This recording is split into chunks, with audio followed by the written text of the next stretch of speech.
आज हम दिनकर की कविता हिमालय पर बातचीत करेंगे। रामधारी सिंह दिनकर की कविता का मूल स्वर उनकी राष्ट्रीय सांस्कृतिक चेतना का है। हिमालय कविता में भी उनकी राष्ट्रीय सांस्कृतिक चेतना ही अभिव्यक्त है। हिमालय हमारी राष्ट्रीयता और हमारी संस्कृति का पहचान चिन्ह है। विष्णु पुराण में कहा गया है, उत्तरम यस्य समुद्रस्य हिमाद्रिश्चैव दक्षिणम वर्षम तद भारतम नाम भारती यत्र संतति। समुद्र के उत्तर में और हिमालय के दक्षिण में जो भूभाग है उसका नाम भारत है और उसकी संतति भारती कही जाती है। हिमालय को देवात्मा भी कहा जाता है और वासुदेव कृष्ण ने गीता में उन्हें हिमालय को अपना एक विग्रह भी स्वीकार किया है।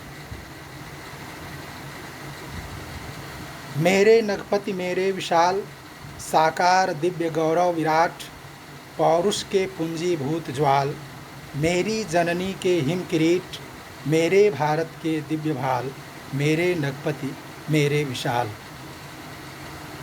इस कविता में दिनकर ने हिमालय को अपनी संपूर्ण विराटता, व्यापकता, उसके बृहत्तर संदर्भ को रेखांकित किया है।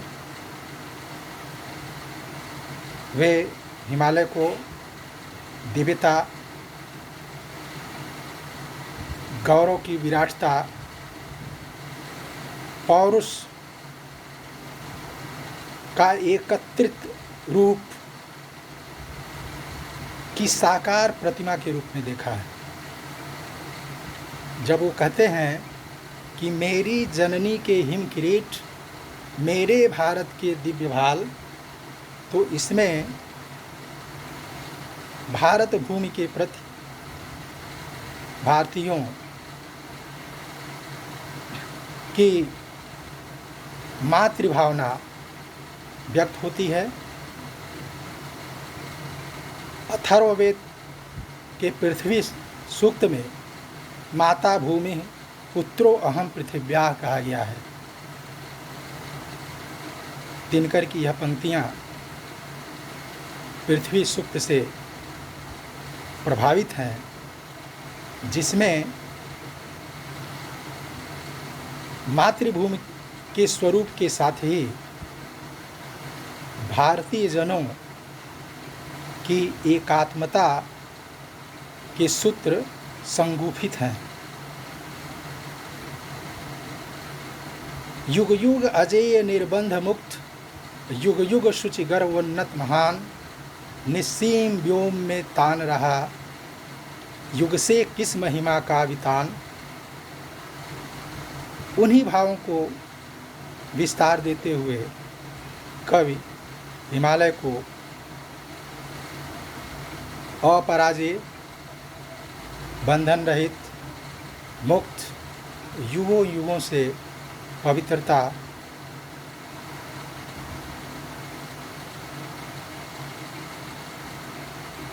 उन्नत गौरव, महानता के पर्याय के रूप में देखता है और यह मानता है, सवाल करता है कि यह हिमालय युगों से किसकी महिमा को विस्तार दे रहा है, किसकी महिमा का बखान कर रहा है। अर्थ है, उत्तर है, भारत भूमि की महिमा का बखान कर रहा है। कैसी अखंड यह चिर समाधि यतिवर कैसा यह अमिट ध्यान तू महाशून्य में खोज रहा किस जटिल समस्या का निदान उलझन का कैसा विषम जाल मेरे नगपति मेरे विशाल। इस कविता में हिमालय केवल हिम का बर्फ का कोई पूंजीभूत रूप नहीं है, प्रस्तर का कोई, पत्थरों का कोई ढेर नहीं है, सामान्य पर्वत नहीं है, बल्कि धीर वीर गंभीर साधक के रूप में अभिव्यक्त है। और कवि को ऐसा लगता है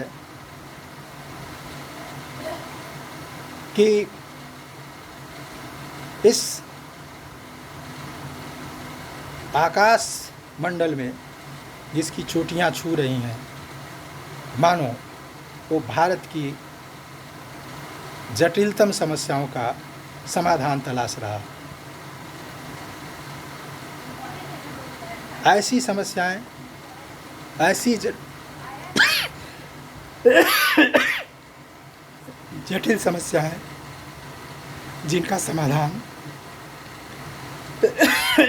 कठिन है, वे एक दूसरे से जुड़ी हुई समस्याएं हैं।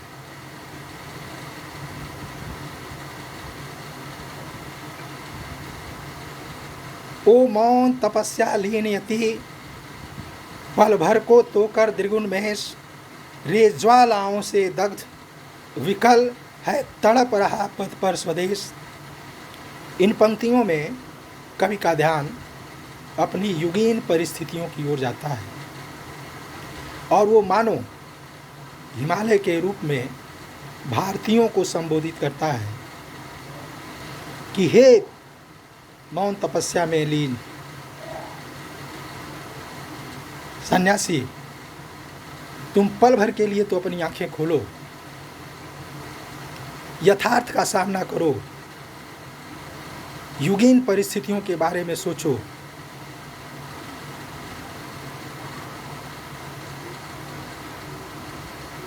देश ढेर सारी समस्याओं से जकड़ा हुआ है। भारतीय, यहाँ के आम लोग व्याकुल और तड़प रहे हैं। ऐसी परिस्थिति में तुम्हारा तपस्या में लीन रहना कदापि उचित नहीं है। उसी हिमालय को संबोधित करते हुए कवि अपनी बात आगे बढ़ाता है कि वह हिमालय किस रूप में है, कैसे भारत के प्रहरी के रूप में है।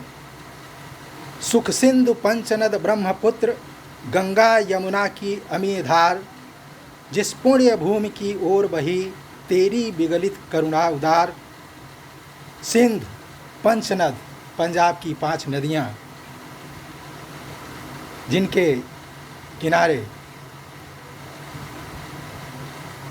विदेशी आक्रांताओं से भारतीयों ने ढेर सारी लड़ाइयाँ लड़ी थीं, जो हार और जीत की गवाह नदियां हैं। ग्रीक हूण शक यवन टूटते थे भूमि पर, हारते थे हौसले पंच नद के तीर पर। उन नदियों की गवाही के साथ कवि कहता है कि उन नदियों की अमृतमय धारा जिस भूमि की ओर बही थी और जहाँ हिमालय की मानो उदार करुणा ही प्रभावित हुई थी, आज जिस उसकी स्थिति ठीक नहीं है, जिसके द्वारों पर खड़ा क्रांत, सीमापति तूने की पुकार, पददलित इसे करना पीछे, पहले ले मेरा सिर उतार। मानो प्रहरी के रूप में हिमालय ने विदेशियों को ललकारा था कि पहले तुम मुझको पराजित करो, उसके बाद उस भूमि पर आक्रमण करना। उस पुण्य भूमि पर आज तपी, रे आन पड़ा संकट कराल, व्याकुल तेरे सुत तड़प रहे, डस रहे चतुर्दिक विविध व्याल, मेरे नगपति मेरे विशाल। उस पर आज संकट आया हुआ है, विकराल संकट आया हुआ है। ढेर सारी समस्याओं के रूप में सर्प भारतीयों को डस रहे हैं। ऐसे में कवि हिमालय का आह्वान करता है, हिमालय को याद करता है, हिमालय के रूप में भारतीयों को जगाने की कोशिश करता है।